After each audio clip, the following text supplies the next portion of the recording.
ओम शांति। आज है 17 जनवरी 2022 के ईश्वरीय महावाक्य।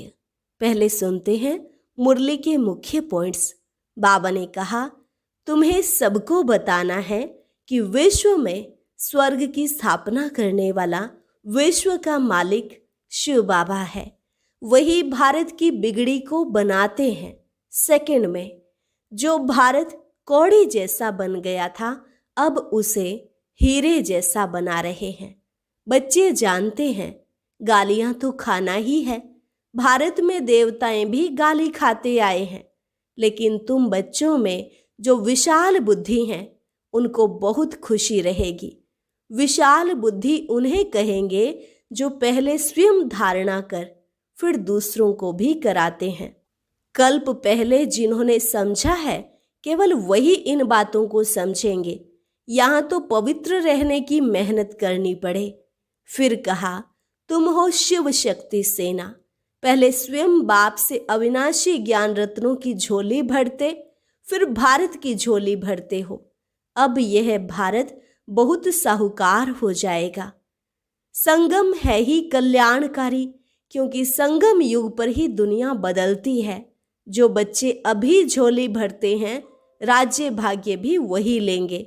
इसमें मूंझना नहीं चाहिए।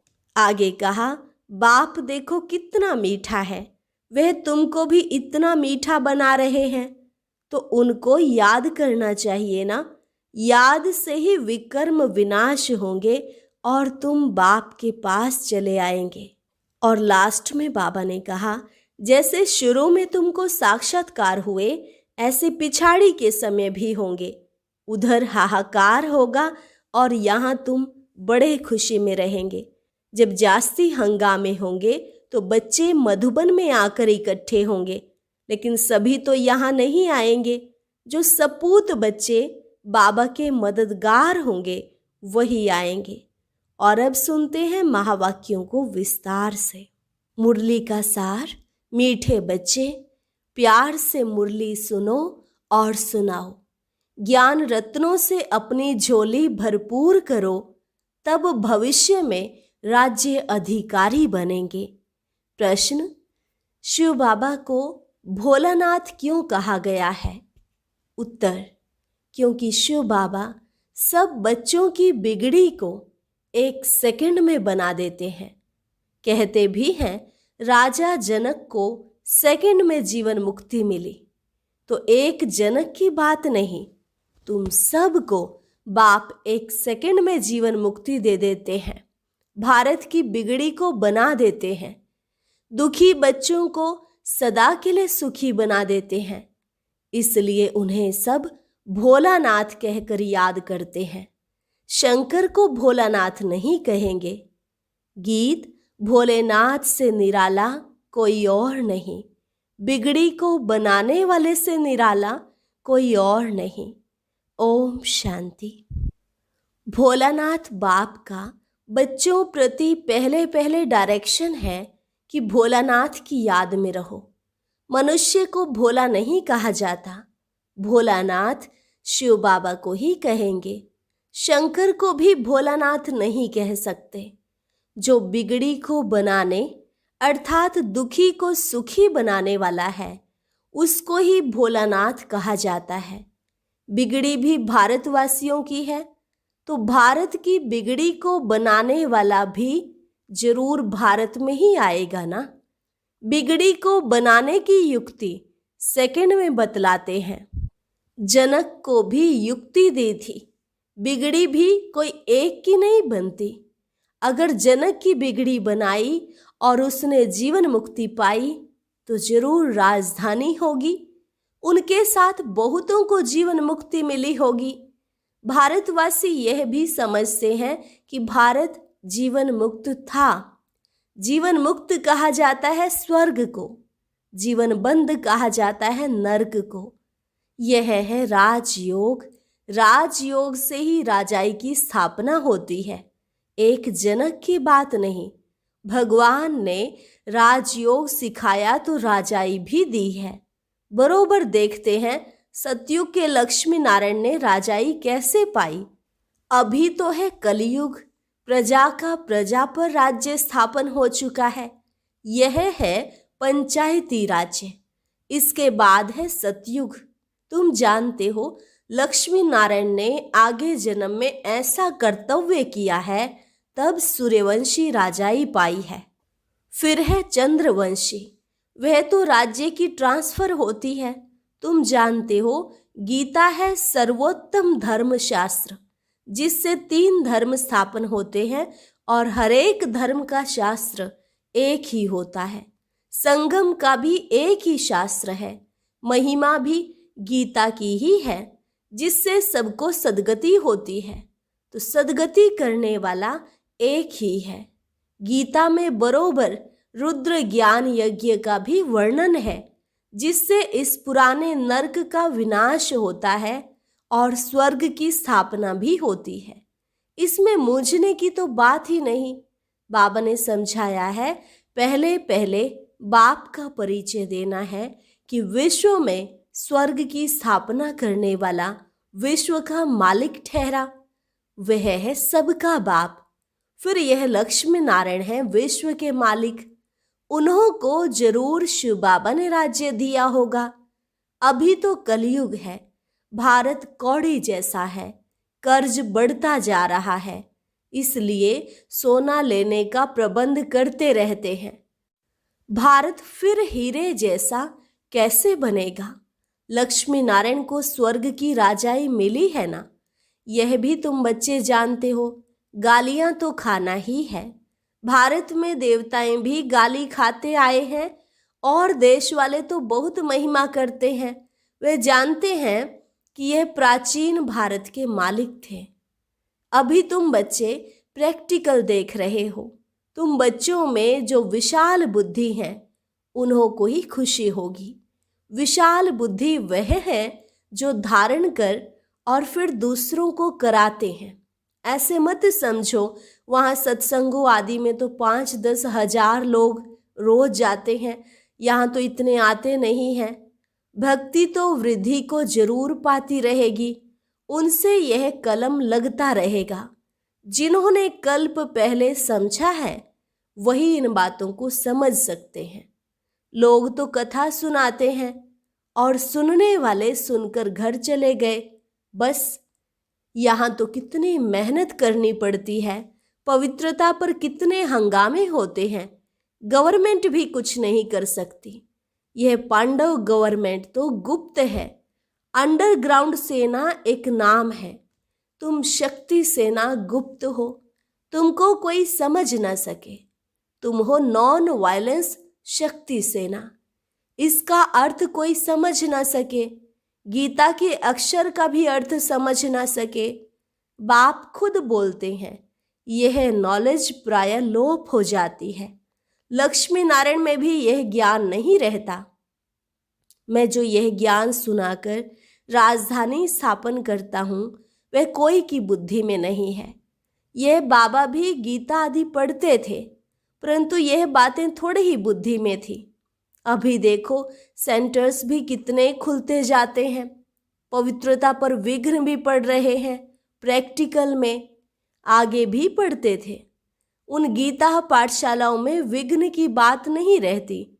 यहाँ तो तुम ब्रह्मा कुमार कुमारी बनते हो। यह अक्षर तो गीता में भी नहीं है। यह भी समझ की बात है।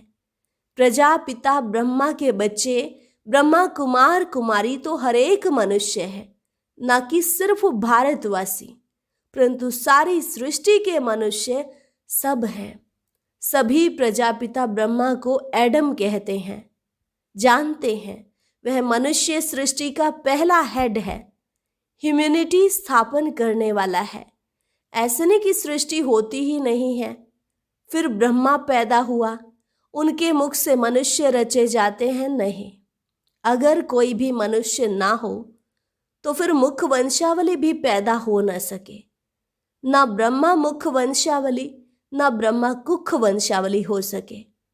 सृष्टि तो सारी है, उनकी कलम लगाई जाती है। यह नई नई बातें समझने की है।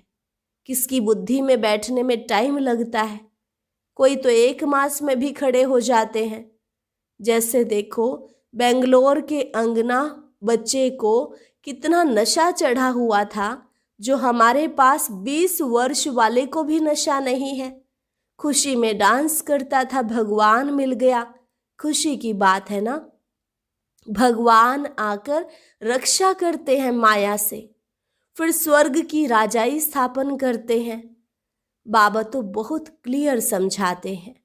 मैं इस साधारण तन द्वारा फिर से तुम बच्चों को वही सहज राजयोग और सृष्टि चक्र के आदि मध्य अंत का ज्ञान सिखलाता हूं। तुम कह सकते हो, आओ तो हम आपको सतयुग से लेकर कलयुग अंत तक की हिस्ट्री सुनाए कि अब फिर से कैसे सतयुग आने वाला है। जरूर सिखाने वाला भी होना चाहिए।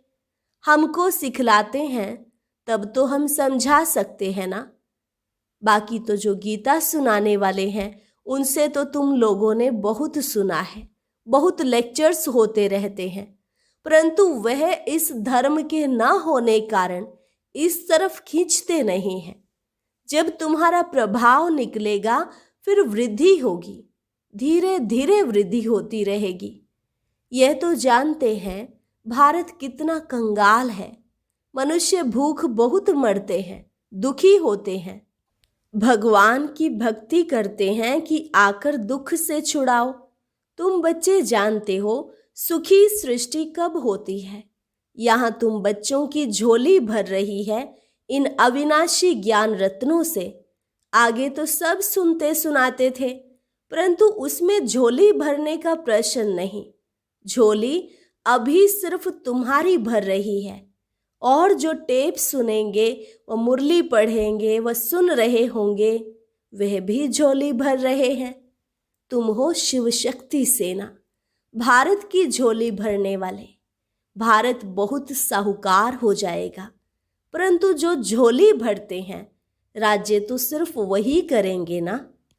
भारत सोने की चिड़िया थी, फिर बन जाएगी, सभी सुखी होंगे, परंतु भारत में कितने करोड़ हैं, इतने सब तो वहां नहीं होंगे। जो झोली भरते हैं राज्य भाग्य तो वही लेंगे। इसमें मूझने की बात ही नहीं कि कैसे होंगे। अरे इन लक्ष्मी नारायण को देखो ना, यह सतयुग के मालिक है ना। स्वर्ग का रचयिता है शिव बाबा, और ये लक्ष्मी नारायण सतयुग के मालिक हैं। जरूर आगे जन्म में पुरुषार्थ किया है। आगे वाला जन्म अर्थात पहले वाला जन्म होगा संगम पर। संगम कल्याणकारी है ना, क्योंकि संगम युग पर ही दुनिया बदलती है। तो जरूर कलयुग और सतयुग के बीच में ज्ञान दिया होगा, सो अब फिर से दे रहे हैं। फिर कोई कहे कि निराकार परमात्मा कैसे आकर राजयोग सिखलाएंगे, तो तुम त्रिमूर्ति दिखाओ, ब्रह्मा द्वारा स्थापना। तो जो स्थापना करेंगे वही पालना भी करेंगे। जैसे क्राइस्ट ने स्थापना की, फिर पालना के लिए पोप भी जरूर उनको बनना पड़े, वापिस तो कोई जा न सके।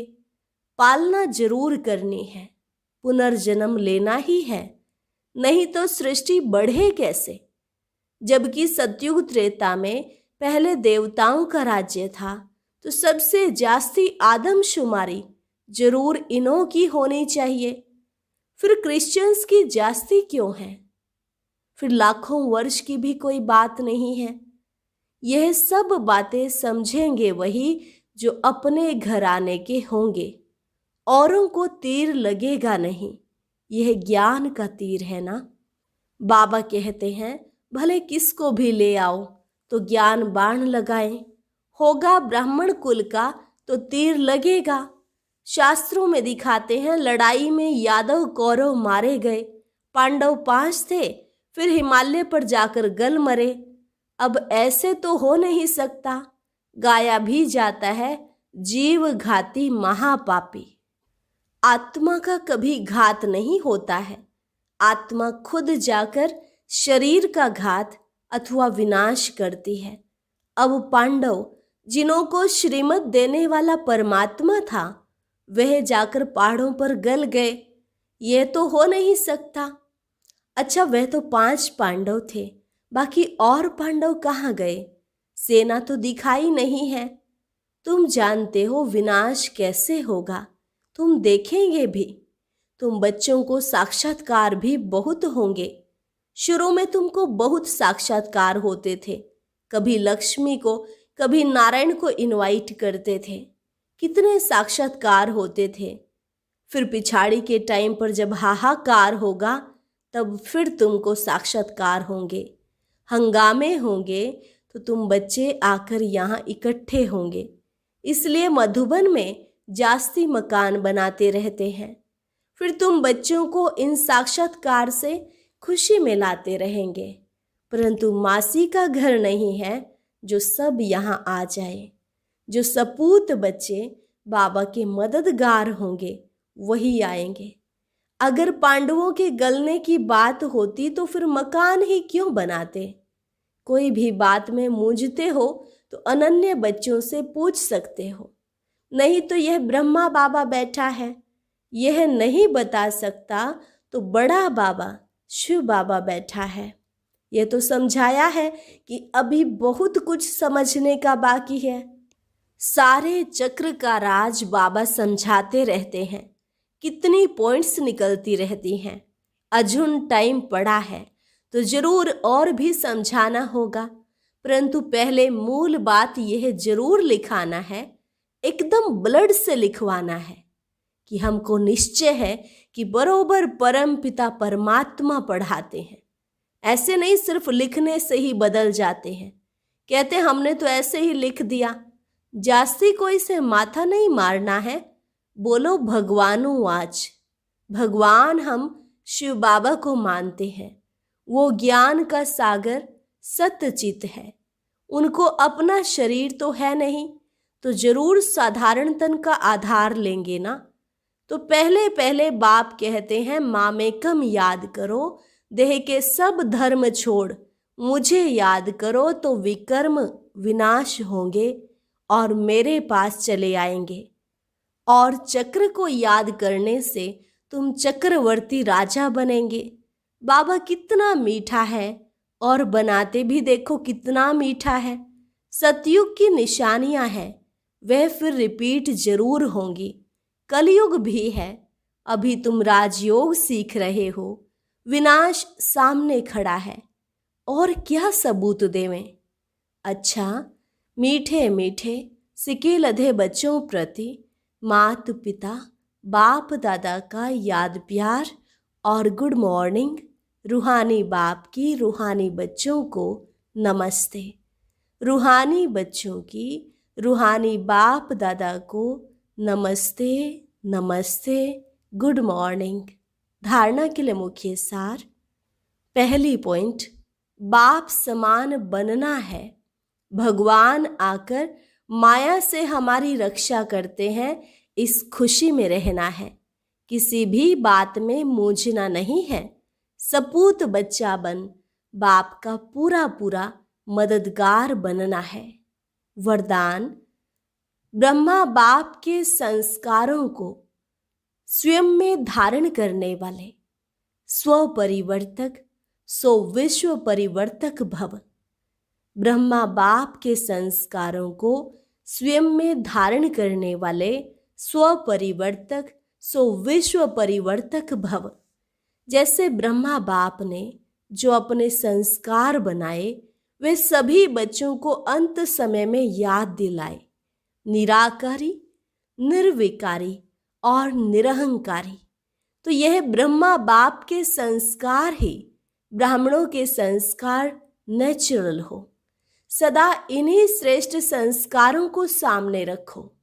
सारे दिन में हर कर्म के समय चेक करो कि तीनों ही संस्कार इमर्ज रूप में हैं। इन्हीं संस्कारों को धारण करने से स्वपरिवर्तक सो विश्व परिवर्तक बन जाएंगे। स्लोगन, अव्यक्त स्थिति बनानी है तो चित्र देह को ना देख, चैतन्य और चरित्र को देखो। लवलीन स्थिति का अनुभव करने के लिए आज का अभ्यास। बाप का आप बच्चों से इतना प्यार है जो जीवन के सुख शांति की सब कामनाएं पूर्ण कर देते हैं। बाप सुख ही नहीं देते, लेकिन सुख के भंडार का मालिक बना देते हैं। साथ साथ श्रेष्ठ भाग्य की लकीर खींचने का कलम भी देते हैं। जितना चाहे उतना भाग्य बना सकते हो। यही परमात्म प्यार है, इसी प्यार में समाये रहो। अच्छा, और अब सुनते हैं आज का अव्यक्त ज्ञान मोती। ये एक बहुत संस्कारितापूर्ण वीडियो है, जरूर देखें, कोई भी मिस ना करे।